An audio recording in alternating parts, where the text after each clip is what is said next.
शिव पुराण कहती है कि आप किसी को प्रसन्नता दोगे तो आपको प्रसन्नता मिलेगी। आप किसी को अच्छा दोगे तो आपको अच्छा मिलेगा।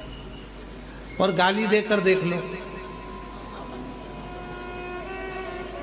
गाली भी मिलेगी और बोनस भी मिलेगा।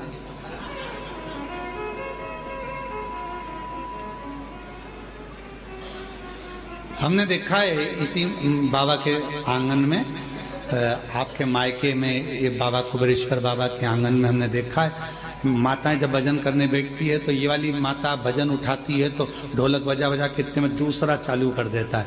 इंतजार करती है, ये रुकेगी ना मैं गाऊंगी, फिर वो रुकेगी ना मैं गाऊंगी, इंतजार करते। मतलब उसने भजन दिया तो ये भी भजन दे रही है, उसने भजन किया तो वो भी भजन दे रहा। धनोरा वालों की भी आपकी भी टीम आई हुई है भजन की, कुछ बुजुर्ग लोग, कई पुरुष लोग, हारमोनियम और ढोलक यहीं के और धनोरा वाले ही आए हैं क्या? कि कल कोई दूसरी टीम गा रही थी, कोई बाहर से आए होंगे, कोई नीला नीला कुर्ता पहने हुए और बढ़िया चंदन लगाए, हारमोनियम ढोलक और मंजीरे पे भगवान की अविरल भक्ति भजन कर रहे थे। अंदर आवाज आ रही थी, हम बड़े प्रेम से सुन रहे थे। भजन दे रहे हो, भजन मिल रहा है। कीर्तन दे रहे हो, कीर्तन मिल रहा है। राम राम कह रहे हो, राम राम मिल रहा। गाली दोगे, गाली मिलेगा। आप शब्द कहोगे, आप शब्द मिलेगा। ताना दोगे, ताना मिलेगा। जो तुम दे रहे हो वो तुम्हें प्राप्त होगा।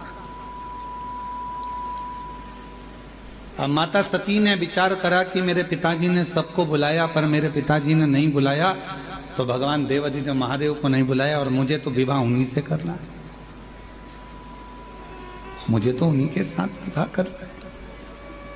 मेरा विवाह तो केवल मेरे को शिव जी के साथ ही करना है, भगवान शंकर जी के साथ ही करना है।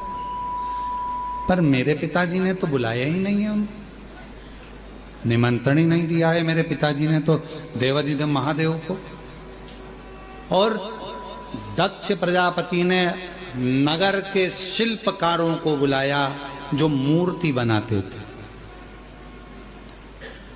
और मूर्ति बनाने वालों को बुलाकर कहा शिल्पकारों को कि एक पत्थर की शंकर जी की प्रतिमा बनाओ और मेरे राज्य के दरवाजे पर लगाओ, जहां से सब अंदर आएंगे तो वो शंकर भगवान को द्वारपाल बना के मेरे दरवाजे पर खड़ा कर दो, जिससे दुनिया के लोगों को लगे कि शिव जी को द्वारपाल बनाया है, शिव जी को द्वारपाल।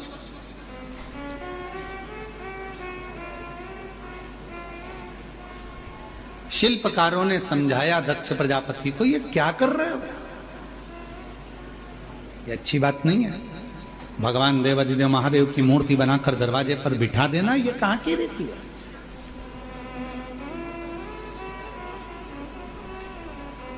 एक शिल्पकार आया, उसने समझाया, दूसरा शिल्पकार आया, उसने समझाया, तीसरा शिल्पकार आया, उसने समझाया, सबने समझाया, पर कोई समझे।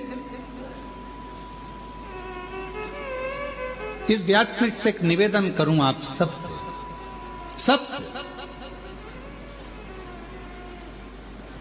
अगर यदि आप लोग अपनाएंगे तो कहना उत्तमता है, नहीं तो व्यर्थ बोलना और व्यर्थ बात को रखना ये तो श्रेष्ठता नहीं है।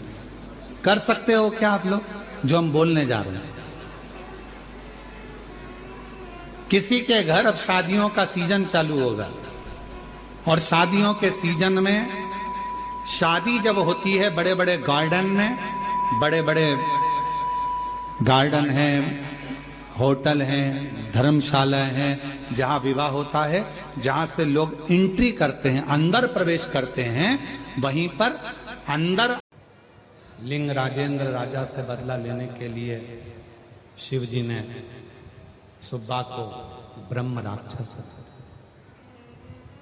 लिंग राजेंद्र राजा को रात में जब वो सोता, ब्रह्म राक्षस अपना स्वरूप दिखाता, भय।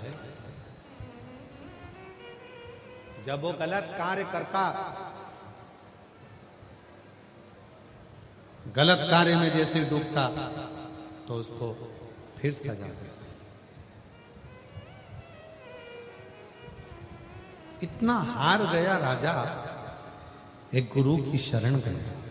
गुरुदेव, स्वप्न में मुझे कोई असुर दिखता है, मेरे हाथों से अब मैं कोई गलत काम नहीं कर रहा, फिर भी मुझे तकलीफ है।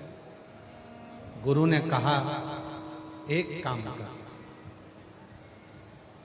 मां गंगा या मां नर्मदा, इन दोनों में से किसी भी एक स्थान से तू एक शिवलिंग को लेकर आ, उसकी स्थापना कर। राजा ने काशी जाकर शंकर भगवान का शिवलिंग लाया, स्थापित करा। जैसे ही स्थापित हुआ,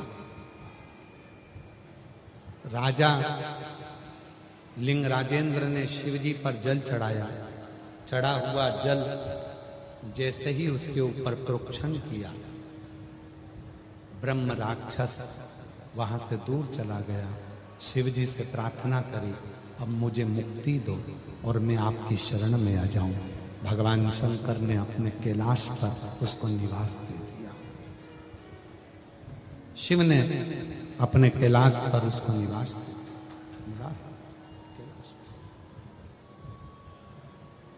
लोग कहते हैं, गुरुजी शंकर जी पे चढ़े हुए जल का प्रोक्षण करने पर, आचमन करने पर क्या हमारे दोष मिट जाते हैं?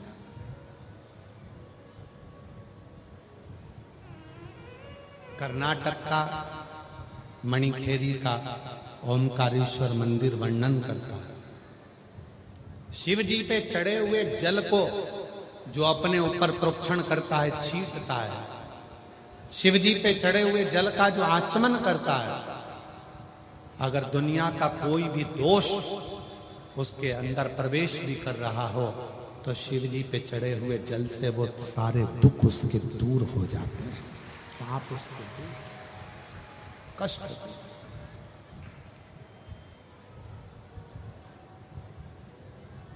शिव पर एक पत्र है, अच्छा पत्र,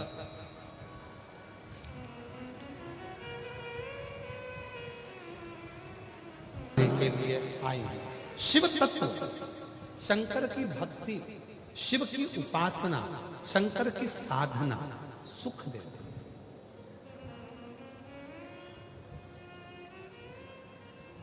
सुख प्रदान करते हैं। हम जानते हैं इतने पत्र हम नहीं पढ़ पाते। आपका काम है, शिव ने अगर आपकी मनोकामना पूर्ण करी है तो आप पत्र लिखकर व्यासपीठ पर जरूर भेजा करो। भले वो पढ़े जाएं ना पढ़े जाएं, पर शंकर के पास तो आ जाते हैं, शिव की शरणागति में तो आ जाते हैं। और कितने पत्रों को यदि हम दिखाएं आपको, मैं निवेदन करूंगा आप जरा पत्रों का दर्शन करिए। जिन जिनको मेरे भोले बाबा ने झोली भरी है, जिनको मेरे भोले बाबा ने भंडार भरा है, उनके पत्र व्यासपीठ पर आते हैं। लोग कहते हैं, गुरुजी आपकी कथा में क्या है? हम नहीं बोलते कि हम शिव पुराण में है क्या, ये पत्र बोलते हैं। इन पत्र देखिए, पत्रों को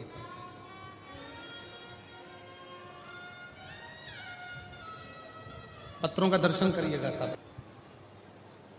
समय, शक्ति और धन, ये तीनों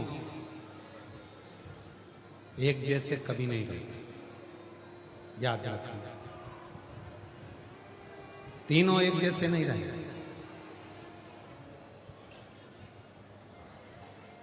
ना समय एक जैसा रहेगा, ना शरीर में शक्ति एक जैसी रहेगी, और ना धन एक जैसा रहेगा। ये तीनों एक जैसे कभी नहीं। शिवपुराण कहती है,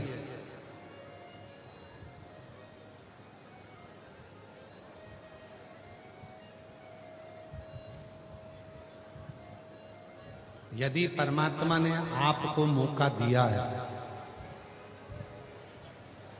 तो उस मौके का सदुपयोग करो। ईमानदारी से बोलना, जब शरीर बहुत ज्यादा शिथिल हो जाएगा, शरीर बहुत ज्यादा कष्टमय हो जाएगा, तो क्या